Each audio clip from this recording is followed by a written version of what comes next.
All right. The AP and coaches top 25 have been refreshed after week 1 of college football. The week 2 standings not as kind to the Oregon Ducks as the preseason rankings were, and rightfully so after a 10-point win over FCS Idaho in Autzen Stadium on Saturday afternoon.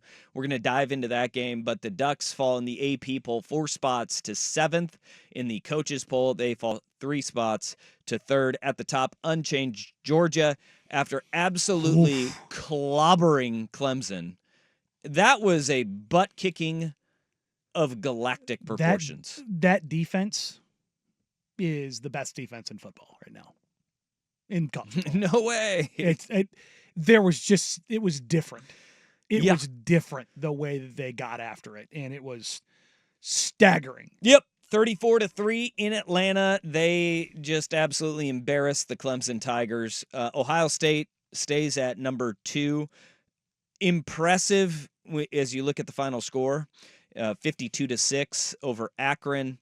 A little slow to start. Will Howard did settle in. Mm-hmm. He's got so many weapons. I think that when you look at Ohio State, I don't think it calmed any of the questions about, hey, is he the guy that in a big game is going to be the one that can kind of push you over the edge? But you looked at all of the weapons that he has. Jeremiah Smith, J.J. Smith, the wide receiver, who's a true freshman. The top recruit in the class. He is going to be a problem for college football. You add the fact that he's got Emeka Ugbuka on the outside alongside of him, Carnell Tate, and then the running back duo of Travion Henderson and Quinshawn Judkins. Yeah, Ohio State is going to be really stinking good this year. So those two stay unchanged at the top of the top 25. Texas moves up to number 3. The Longhorns making easy work. But, we were talking to our big boss man, Jeff Sacramento, who is a big Longhorns Mr. honk. Texas. He was like, still got questions about the offensive line. 52-0 over Colorado State. Which, remember, Colorado State was in a shootout with Colorado just a year ago. Yep. Alabama in the Kalen DeBoer era started with a blowout win this weekend as well. Good God, they ran all over them. 63-0. And this is what Kalen DeBoer is a phenomenal coach.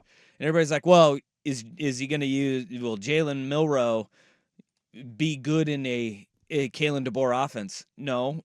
Kalen DeBoer is a fantastic coach, so he tailors his offense to his players and their skill set.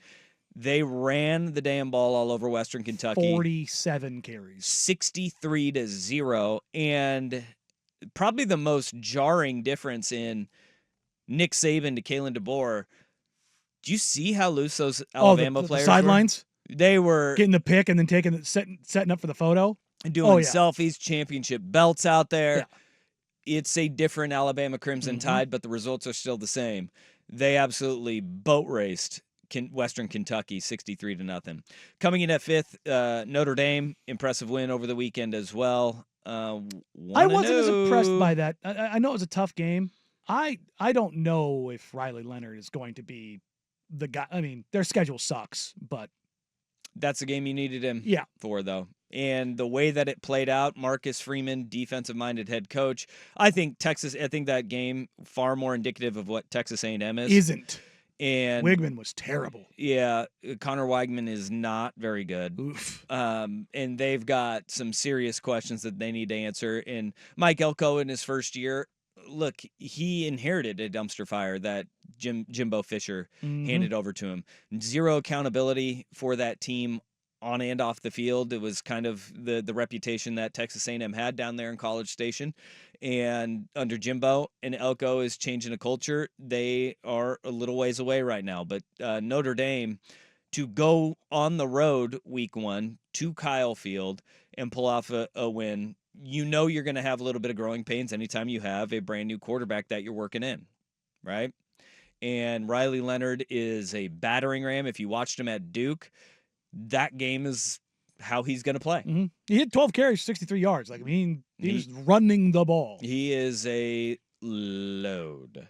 Lane Kiffin and Ole Miss, they stay at 6th in the AP poll. Moved up to 5th in the coaches poll, though. Boy, does Jackson Dart look like a Heisman candidate out of the gate. Yeah, who'd have thought that? Who saw that coming? Jackson Dart's really good. And then Oregon comes in at 7th, followed by Penn State, Missouri, Michigan rounding out the top 10. Michigan slow out of the gate against Fresno State, surprising people with David Warren at quarterback instead of Alex Orji. They kept that under wraps the whole time. That was incredible. Yep, and the offense, it took a while to get humming, but they ended up pulling away late against Fresno State, winning 30-10. And I think the big fall in the noticeable falls here, I said it last Friday, right? I'm out on the ACC. Oh, God, yes. So out on the ACC. They are not. It's Miami and no one else. You saw Clemson drop 11 spots to 25th. Which, why are they there? Florida State, more on that later. Yeesh. They get embarrassed again. And now it's in Europe and in the United States, embarrassed. North America and Europe. They've gone across the ocean, same results. They go from being a top 10 preseason team to out of the top 25. And that's what happens when you get the crap kicked out of you by Golden Domers that aren't Notre Dame. Well, it's not just out of the top 25. They did not even receive a single vote. I mean, should they? No. But have we ever seen a team go from top 10 in the preseason poll to week 2 poll out, not even getting a vote in the top 25? They don't deserve a vote. No. But there's probably been a team or two, but yikes. And everybody's burying DJU, and we'll talk about that later. It's not all him. In fact, I'd say it's more on the trenches, but I think it is a complete failure from top to bottom at Florida State and what they got going on right now. But the AP top 25 has Oregon at 7. The coaches poll has Oregon at 6th. That is the update.